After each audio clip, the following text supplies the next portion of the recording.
Hello guys, मैं Anuradha Shiv Shakti channel से आप सबका स्वागत करती हूँ। चलिए शुरू करते हैं हम आज का टॉपिक हिंदी में। टॉपिक है आपका रस। रस क्या है? सबसे पहले इसका शाब्दिक अर्थ जानिए। रस का शाब्दिक अर्थ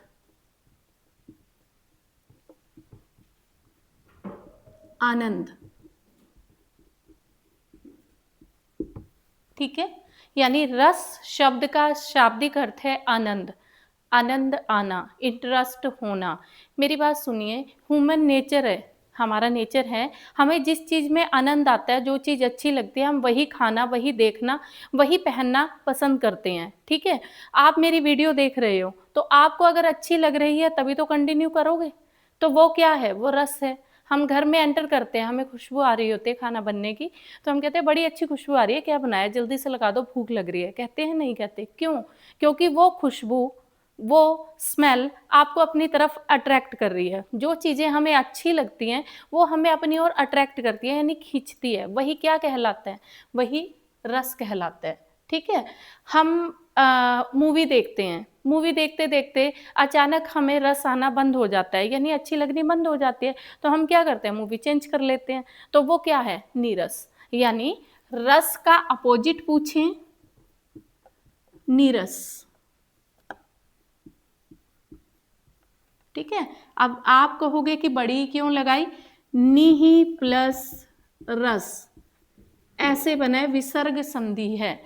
जब भी विसर्ग का मेल र से होता है और आगे आ को छोड़कर कोई भी स्वर हो तो बड़ी की मात्रा हो जाती है। ऐसे ही आपका निही प्लस रज तो नीरज।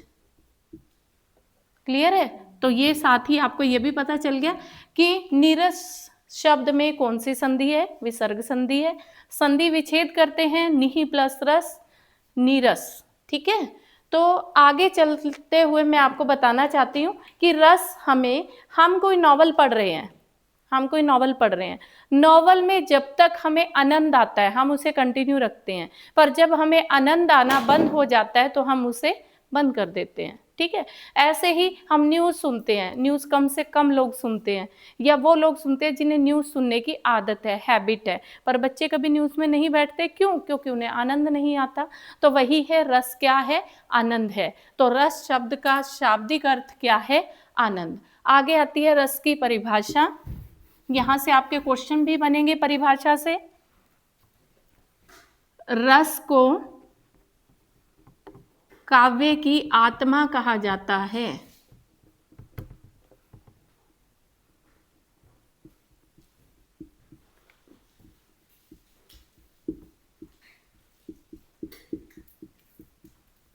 ध्यान रखना, क्वेश्चन आ जाए, रस किसकी आत्मा कहलाती है? तो काव्य की। काव्य यानी कविता, क्योंकि वो रस से युक्त होती है। नीरस का मीनिंग होता है जिसमें रस ना हो, रस से रहित नीरस, और रस से युक्त रस। ठीक है, या सरस, ये भी आप बोल सकते हो। जैसे आप कहते हो सरस, बहुत अच्छा। ठीक है, तो आपका रस को काव्य की आत्मा कहा जाता है। रस क्या है? जो शुरू से अंत तक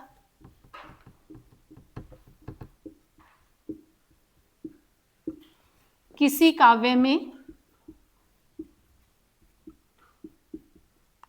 लिख लो या कार्य में लिख लो, बना रहता है और किसकी अभिव्यक्ति करेगा? किसको बढ़ाएगा?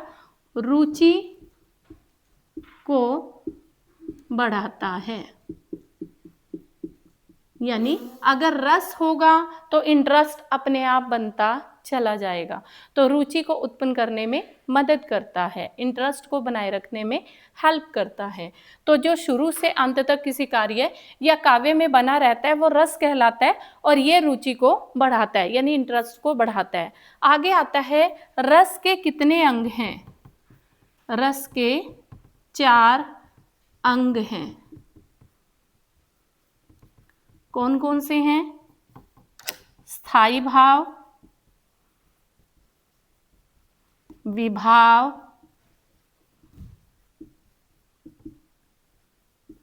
अनुभाव और संचारी भाव।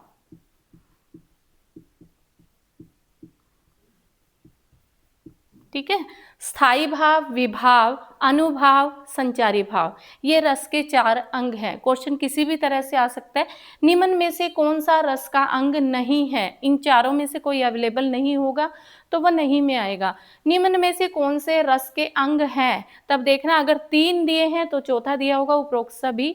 अगर 4 दिए हैं और उनमें से एक इसका डाल दिया अंग का और 3 अपोजिट डाल दिया, तो जो दिया हुआ है वो आंसर है। ठीक है, अगर आपको तीनों ही कहीं दूसरे लिख दिए और नीचे लिख दिया कोई भी नहीं, तो आंसर रहेगा कोई भी नहीं। तो रस के कितने अंग हैं? 4 अंग हैं। स्थायी शब्द से आपको समझ आ ही गया होगा, जो फिक्स होते हैं, जो हमें बाय बर्थ मिलते हैं। ठीक है, जो जीवन से लेकर मृत्यु तक चलते रहते हैं, जैसे गुस्सा होना, खुश होना, रोना, हंसना, ठीक है, जेलस फील करना, किसी से जलना, ईर्ष्या होना, तो ये बाय बर्थ है, ये हमें कोई सिखाता थोड़ा है। जैसी सिचुएशन होगी ये अपने आप आ जाते हैं। कोई दुख की घड़ी है तो हम दुखी होने लगते हैं, कोई कहता थोड़ा है हमें कि दुखी हो जाओ, तो ये अपने आप आते हैं। कोई गुड न्यूज़ है तो अपने आप हम खुश होने लगते हैं। सामने वाला हमें गलत कह रहा है तो अपने आप हमें गुस्सा आने लगता है। तो ये कौन से हैं? ये स्थायी भाव हैं, जो हमारे शरीर के साथ ही उत्पन्न हो जाते हैं। यानी जब हमारा जन्म होता है तो इनके साथ होता है, इसलिए ये कैसे हैं? स्थायी हैं। विभाव, अनुभाव और संचारी भाव, जैसे मैंने पहला आपको क्लियर किया, पहले लास्ट वाला कर देती हूँ। संचार मीन्स घूमना, आना जाना। तो संचारी भाव कौन से हैं? जो हमारे दिमाग में चलते रहते हैं। देखो, हम सो भी जाते हैं तब हमें सपने आने शुरू हो जाते हैं, दिमाग तो फिर भी चल ही रहा है ना। हम कई बार क्या होता है, अपना जैसे आज कोई काम नहीं कर पाए, सुबह उठते ही करूँगा, जरूर करूँगा। फिर हम जैसे कि हम पढ़ने का रूटीन बनाने जाते हैं, हमने देखा 28 डेट है, 1 तारीख से पक्का रोज पढ़ूंगा, हम कहते हैं ना। पर जब 1 तारीख आती है, चलो कल से पक्का। ठीक है, जैसे आप सुबह पढ़ने बैठते हो, आज शाम को पढ़ूंगा, शाम हो गई, सुबह से पक्का। तो वो क्या है? मतलब चल ही रहा है पर किया कुछ नहीं, तो वो संचारी भाव है। आप किसी के लिए अपने माइंड में अच्छी फीलिंग रखते हो, बुरी फीलिंग रखते हो, वो क्या है? संचारी भाव है। ठीक है, तो जो हमारे दिमाग में आते रहते हैं, जाते रहते हैं, वो सब संचारी भाव कहलाते हैं। फिर बात करते हैं विभाव की। विभाव क्या होते हैं? जिसके कारण ये भाव उत्पन्न होते हैं, वो विभाव होते हैं। ठीक है, अनुभाव, जिनका सहारा लेकर हम अपने भावों को ग्रहण करते हैं या अपने लक्ष्य तक पहुंचते हैं, वो क्या कहलाते हैं? अनुभाव कहलाते हैं। अब हम इन्हें डिस्कस करेंगे। सबसे पहले हम स्थायी भाव उठा लेते हैं।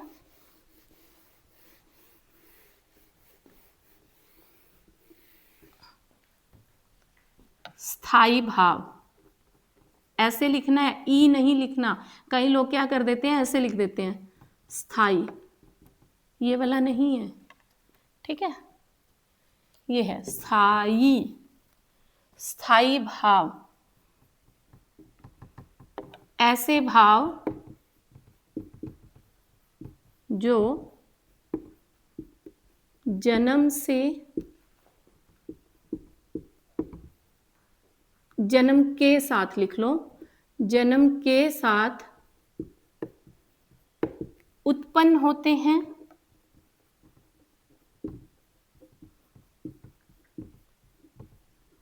और मृत्यु तक बने रहते हैं।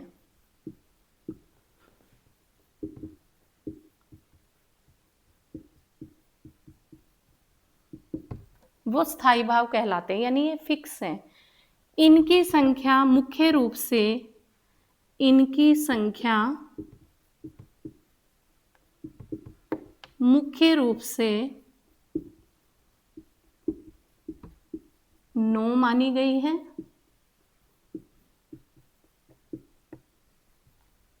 ठीक है, बाद में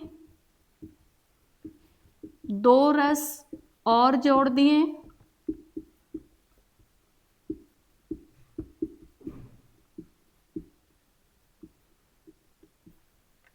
तो अब इनकी संख्या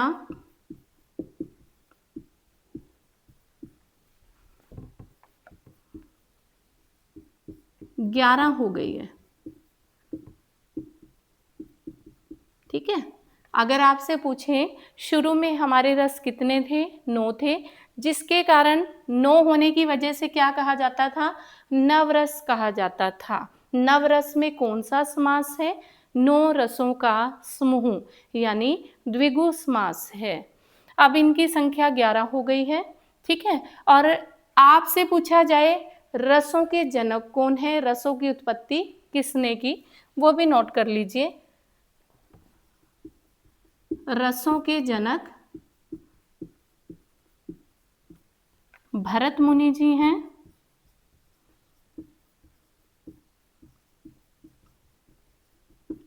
साथ ही अगर आपसे ये पूछ लें कि भरत मुनि ने रसों की अभिव्यक्ति अपने किस बुक में यानी किस काव्य में की है, इन्होंने नाट्य शास्त्र, ये इनके ग्रंथ का नाम है, नाट्य शास्त्र नामक ग्रंथ में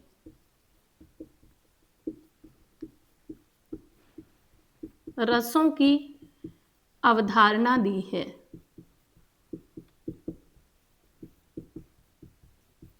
ठीक है, अपनी बुक, इनके काव्य शास्त्र का नाम है यानी ग्रंथ का नाम है नाट्य शास्त्र, अंडरलाइन कर लो। ठीक है, और इनका नाम भी अंडरलाइन कर लो ताकि आपको एकदम से नजर आए और आप एकदम से रफली अगर पढ़ना चाहते हो तो स्पीडली पढ़ सकते हो। तो रसों की संख्या मुख्य रूप से 9 मानी गई है, जिसके कारण इसका नाम पड़ा नवरस, और बाद में 2 रस और जोड़ दिए, अब कितने हो गए हैं, 11। रसों की उत्पत्ति भरत मुनि जी के नाट्य शास्त्र में दी गई है। ठीक है, यानी भरत मुनि जी के द्वारा अपने काव्य नाट्य शास्त्र में रसों की अवधारणा को प्रस्तुत किया गया है। अब आ जाता है स्थाई भाव। तो ये स्थाई भाव 9 है और 11 हो गए हैं। इनकी अवधारणा आपके सामने प्रस्तुत करती हूँ। कौन से रस में कौन सा भाव है, यहीं से क्वेश्चन मोस्टली आपके सामने आ जाता है। तो सबसे पहले यहाँ बनाइए रस, यहाँ स्थाई भाव, यानी कौन से रस का कौन सा भाव है। पहला है श्रृंगार रस। श्रृंगार शब्द देख लीजिए, ऐसे लिखा जाता है, वर्तनी शुद्धि में सबसे ज्यादा आता है। बच्चे क्या लिख कर आते हैं, ये भी ऑप्शन होता है, इसको टिक कर कर आते हैं, नहीं ये र है, जबकि श्री है, श्री नहीं है। ठीक है, तो श्रृंगार ऐसे पड़ेगा, श्रृंगार री। श्रृंगार रस, श्रृंगार रस का भाव है रति प्रेम। ठीक है, दूसरा आता है आपका श्रृंगार के बाद वीर रस, पहले रस लिख देती हूं, फिर है आपका विभत्स। ठीक है, फिर है आपका रौद्र रस, हास्य रस, अद्भुत रस। रौद्र, हास्य, अद्भुत।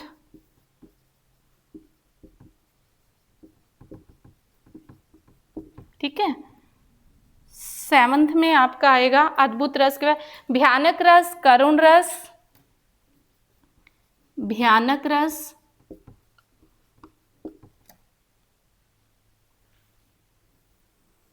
बाकी के इधर लिख देती हूँ। 8वां है करुण रस। ठीक है, फिर है आपका शांत रस, पहले इतना नोट कीजिए।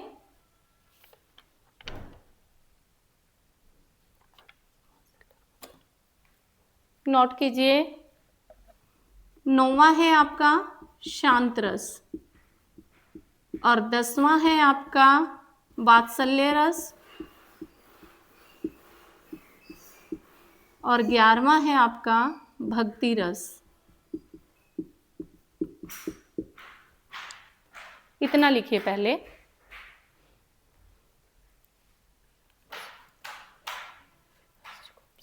अब इनके वो लिखने हैं हमें कि किसका क्या स्थायी भाव है।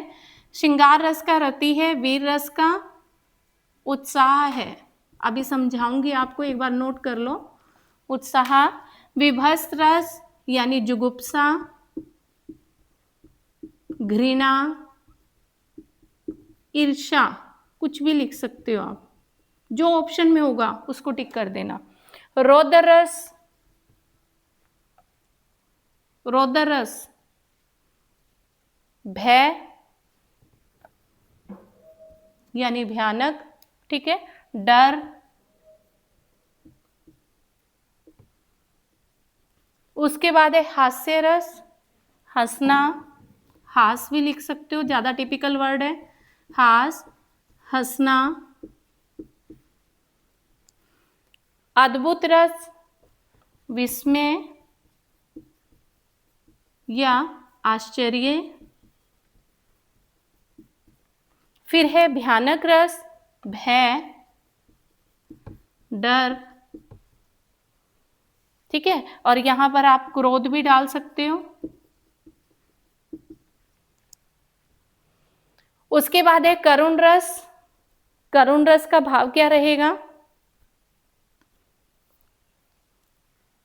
करुण रस का भाव है शोक। शांत रस का भाव है निर्वेद, शांत,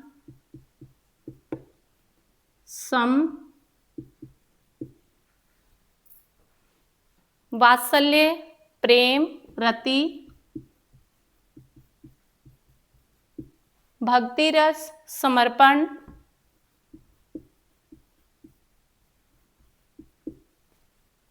या समर्पित, कुछ भी लिख सकते हो। एक बार नोट कीजिए, फिर सारे आपको एक्सप्लेन करती हूं।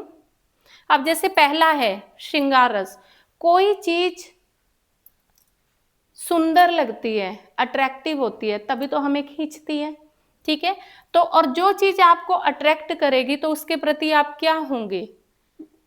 प्रेम भाव रखोगे, यानी वो चीज आपको अपनी तरफ खींचेगी और उस चीज के प्रति आपके अंदर प्रेम आएगा। प्रेम को ही रति कहा जाता है। ऑप्शन में आपका मोस्टली रति मिलेगा, नहीं मिलेगा तो प्रेम मिलेगा। अगर रति और प्रेम दोनों मिल रहे हैं तो रति को प्रेफरेंस देना, प्रेम बाद में, क्योंकि टिपिकल क्वेश्चन टिपिकल आंसर, ठीक है।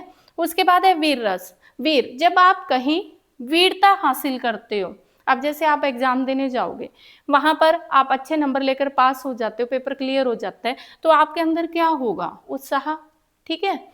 उसके बाद है विभत्स। विभत्स होता है जुगुप्सा या घृणा। आपके फ्रेंड है, अब आपके फ्रेंड वो अच्छे मित्रों में नहीं काउंट होते, बल्कि अब आपके उससे दुश्मनी है, पर या आप उसे बहुत ज्यादा प्रेम करते हो, आपके निकट मित्र हैं, तो आपके अंदर जुगुप्सा होगी। जुगुप्सा होता है क्यूरियोसिटी, ठीक है, कि उसके यहाँ क्या चल रहा है, उसकी लाइफ के बारे में जानना चाहोगे। घृणा, अगर आपका फ्रेंड नहीं भी है, आपका रिजल्ट आया, अपना तो आपने देख लिया, तो आप दूसरों से जानने की कोशिश करते हो कि उसका क्या रहा। अगर उसका हो जाता है तो उसके प्रति क्या आता है मन में? घृणा आती है, ईर्ष्या आती है। क्लियर है? उसके बाद है रौद्र रस। रौद्र का मेन आंसर जो रहेगा वो क्रोध रहेगा, यानी गुस्सा, ठीक है। रौद्र, क्रोध, गुस्सा। और जब हमें किसी का गुस्सा दिखाई देता है तो हम डर जाते हैं, भय लगता है हमें, ठीक है, और पलायन करते हैं, यानी वहां से चले जाते हैं। हास्य रस, हंसना। जैसे कॉमेडियन आपके सीरियल आते हैं, कॉमेडी लिखते हो, तो उसमें कौन सा रस होता है? हास्य रस। आप बातें सुनकर हंसते हो। उसके बाद है अद्भुत रस। आप अद्भुत होते हैं आश्चर्य। अद्भुत रस की पहचान होती है एक्सक्लेमेटरी साइन, यानी विस्मय आदि बोधक चिन्ह वहां लगा होता है, ये वाला, ठीक है। आपने एग्जाम दिया, सपोज करो आपका पेपर 100 हुआ, ज्यादा अच्छा नहीं हुआ, पर जब रिजल्ट आया तो आपने देखा आप मेरिट लिस्ट में हो, तो आपको क्या लगेगा? आश्चर्य। नेगेटिव भी हो सकता है, ठीक है। आपका एग्जाम बहुत अच्छा हुआ और रिजल्ट अच्छा नहीं मिला, तब भी आपको क्या होगा? आश्चर्य। उसके बाद है भयानक रस। भयानक रस होता है आपका भय लगना या डर जाना, ठीक है, भय। उसके बाद है करुण रस। करुण रस दूसरे पर दया करना, दुखी होना, शोक। शोक प्रकट करना, हर चीज़ के लिए हम शोक प्रकट नहीं करते, हम उन्हीं चीज़ों के लिए शोक प्रकट करते हैं जिनसे हम जुड़े हुए होते हैं। रोज़ाना न्यूज़पेपर में कितनी खबर आती है एक्सीडेंट की, पर सबके लिए हम शोक प्रकट नहीं करते। हमारा उसी पर्सन के प्रति शोक होता है, करुणा होती है जिन्हें हम जानते हैं। तो वो कौन सा रस है हमारा? करुण रस। उसके बाद है हमारा शांत रस। शांत रस, एक टाइम ऐसा भी आता है जब हमें बात भी कुछ नहीं होती पर माइंड बड़ा परेशान सा होता है, उस टाइम हम किसी से बात भी करना पसंद नहीं करते, इवन हमें भजन कीर्तन भी अच्छा नहीं लगता। वो कौन सा रस है? शांत रस। ठीक है। उसके बाद है वात्सल्य रस। वात्सल्य यानी प्रेम।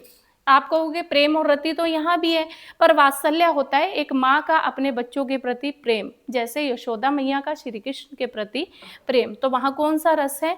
वात्सल्य रस। फिर आता है आपका भक्ति रस। जैसे आप कहते हो मैं तो भगवान शिव को मानता हूँ, मैं तो भगवान श्री कृष्ण को मानता हूँ, मैं तो खाटू श्याम जी को मानता हूँ, तो आपने अपने आप को क्या किया? एक भगवान के प्रति समर्पित कर दिया। जैसे मीरा ने अपने आप को भगवान श्री कृष्ण के प्रति समर्पित कर दिया।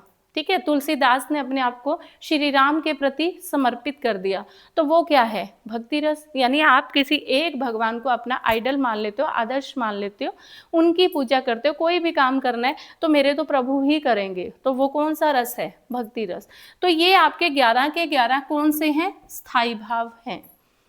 मोस्टली पूछा जाता है, आपसे पूछा जाएगा वीर रस का भाव बताइए, तो वीर रस का भाव बताने के लिए नीचे 4 ऑप्शन होंगे, आपने उठाना है उत्साह। आपसे पूछा जाएगा भक्ति रस का भाव बताइए। भक्ति रस का भाव क्या है? समर्पित या समर्पण करना। क्लियर? तो यहां से आपके पास क्वेश्चन आता है, कई बार तो सीधा आ जाता है और कई बार पंक्तियां आती हैं। पंक्तियां कैसे?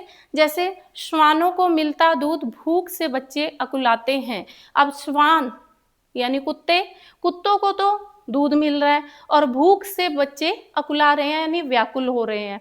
ठीक है। हार्ड मांस के पुतले देखकर मेरे दिल घबराते हैं। तो हार्ड मांस, जहां भी हड्डियों का और मांस का जिक्र हो जाए वहां हमें क्या लगता है? भय।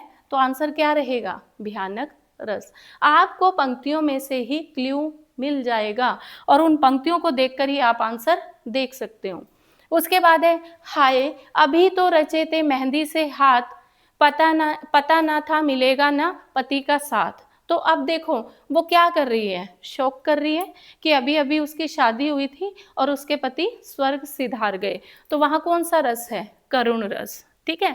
शांत रस देखिए कि जैसे किसी की डेथ हो जाती है तो हम वहां जाते हैं, बातें करते हैं, बातें करते करते हम कहते हैं कुछ नहीं साथ जाता, सब यहीं रह जाता है। तो हम अपने आप को क्या कर रहे हैं? सांत्वना दे रहे हैं, यानी अपने मन को बहला रहे हैं। और थोड़ी देर बाद फिर छीना चपटी शुरू कर देते हैं, तेरा मेरा शुरू कर देते हैं। तो वो कौन सा है? शांत रस। जैसे पंक्ति आती है, रे मन कागज का पुतला, कागज का पुतला, कागज मीन्स कागज का पुतला, यानी ये मन तो क्या है? कागज का पुतला है, जो एक बूंद लगे नष्ट हो जावे। तो कागज क्या है? जैसे ही बूंद लगती है नष्ट हो जाता है। ऐसे ये शरीर कैसा है? नश्वर है, आत्मा अजर और अमर है। यानी ये शरीर, हमारी आत्मा इस शरीर को छोड़कर किसी नए शरीर को धारण कर लेती है। तो उस टाइम अपने आप को सांत्वना दे रहे होते हैं। वो कौन सा रस है? शांत रस है। वात्सल्य रस मैं आपको बता चुकी हूँ, माँ यशोदा का अपने बच्चों के प्रति या अपने बेटे श्री कृष्ण के प्रति प्रेम। ठीक है। जैसे वो कहते हैं घुटनों पर चलते हुए, हाथ में माखन लेते हुए श्री कृष्ण बड़े सुंदर लग रहे हैं। ठीक है। तो वो अपना प्रेम जता रही हैं। और जब वो कहते हैं सिर पर मोर पंख, हाथ में मुरली लिए, तो वहां आप क्या कर रहे हो? उनके श्रृंगार की बात कर रहे हो। तो कौन सा है? श्रृंगार रस है। ठीक है। उसके बाद भक्ति रस मैंने अभी बताया आपको, जब हम अपने आप को किसी भी भगवान के प्रति समर्पित कर देते हैं तो वो कौन सा रस कहलाता है? भक्ति रस कहलाता है। ऐसे ही आपका श्रृंगार रस, श्रृंगार रस को आप 2 भागों में भी बांट सकते हो। एक होता है संयोग श्रृंगार और एक होता है वियोग श्रृंगार। अगर ये नोट कर चुके हो तो मैं वो भी आपको डिस्कस कर देती हूँ, बता देती हूँ उसके बारे में।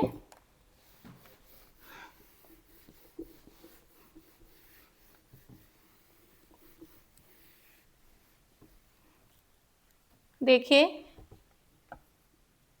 श्रृंगार रस के 2 भाग हैं। श्रृंगार रस 2 भागों में बटा हुआ है, संयोग श्रृंगार और वियोग श्रृंगार।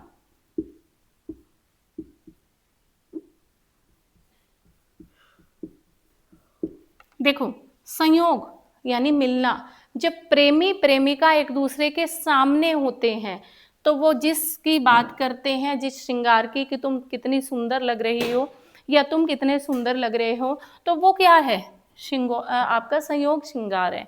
जब प्रेमी प्रेमिका एक दूसरे से दूर होते हैं और फिर उनके श्रृंगार की बातें करते हैं, जैसे एक प्रेमिका का प्रेमी उससे दूर है पर वो उसकी उस रूप का वर्णन कर रही है, तो वहाँ कौन सा है? वियोग श्रृंगार।